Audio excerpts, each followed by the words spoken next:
आज हम बात करेंगे कुंभ राशि वालों। हम लोग अक्सर एक दूसरे से पूछते हैं कि हम अपने मन को अपने वश में कैसे करें। लोग अलग अलग तरीके बताते हैं और हम उन्हें करने की कोशिश करते हैं, पर अंत में हम नाकाम हो जाते हैं। गौतम बुद्ध की जीवन की एक छोटी सी कहानी आपको बताएगा कि किस तरह से आप अपने मन का उपयोग अपने हिसाब से कर सकते हैं। एक बार गौतम बुद्ध एक नगर से गुजर रहे थे। उस नगर में एक कपड़ों की बहुत बड़ी दुकान होती है। वहाँ पर एक व्यक्ति बैठा होता है। बुद्ध की नजर उस व्यक्ति पर पड़ती है। वह व्यक्ति बहुत ही दुखी नजर आता है। बुद्ध उसके पास जाते हैं और उससे पूछते हैं कि आप इतने दुखी क्यों हो। वह व्यक्ति बुद्ध को देखकर उन्हें प्रणाम करता है और कहता है कि क्या बताऊं बुद्ध, जब से मेरी पत्नी की मृत्यु हुई है तब से मैं अपने छोटे बेटे को अपने साथ अपनी दुकान पर ले आता हूँ, परंतु उसका व्यवहार बहुत ही खराब है। जैसे ही कोई ग्राहक कुछ सामान लेने के लिए दुकान पर आता है, मेरा बेटा उसकी पगड़ी को उतारकर फेंक देता है या उसके झोले को उतारकर फेंक देता है, जिससे कि मेरे सभी ग्राहक अपमानित महसूस करते हैं और अब वे लोग मेरी दुकान पर नहीं आते हैं, जिससे मुझे भारी नुकसान हो रहा है। घर पर कोई नहीं है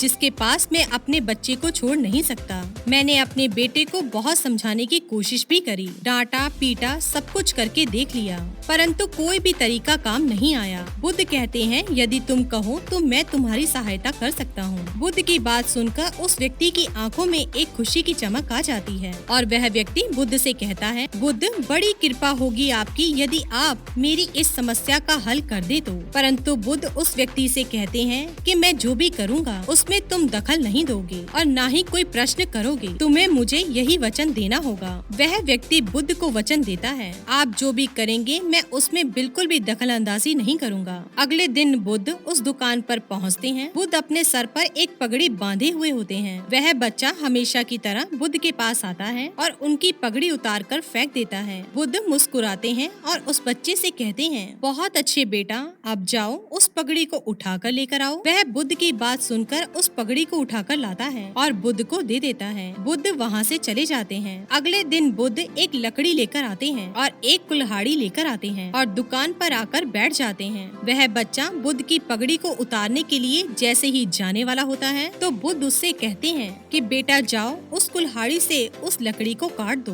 बुद्ध की बात सुनकर वह बच्चा तुरंत उस लकड़ी को काटने के लिए जाने लगता है। उस बच्चे का पिता यह सब देखकर थोड़ा तो घबराता है, क्योंकि वह डरता है कहीं मेरे पुत्र को कोई चोट ना पहुंच जाए, परंतु उसने बुद्ध को वचन दिया हुआ है इसलिए वह चुप रहता है। वह बच्चा जाता है और लकड़ी काटने की कोशिश करता है। बहुत देर कोशिश करने के बाद वह थक जाता है और वापस आकर बैठ जाता है। इसी तरह बुद्ध हर रोज आते और उसको अलग अलग तरह का काम बताते और वह बच्चा हर रोज काम को करता। ऐसा करते करते बुद्ध को 7 दिन हो जाते हैं और वह बच्चा भूल जाता है कि उसे किसी की पगड़ी उतार कर फेंकनी है। बुद्ध 7 दिनों के अंदर उस बच्चे की उस आदत को बदल देते हैं और फिर उसके पिता बहुत ही खुश होते हैं और बुद्ध को धन्यवाद कहते हैं। तो दोस्तों, शायद आप ये जानना चाहते होंगे कि इससे मन को कंट्रोल करने का क्या मतलब है, इसका मन को अपने वश में करने का क्या संबंध है। तो दोस्तों, यदि आप अपने मन को खुद को कोई काम नहीं बताओगे तो वह अपने हिसाब से उस बच्चे की तरह काम करेगा।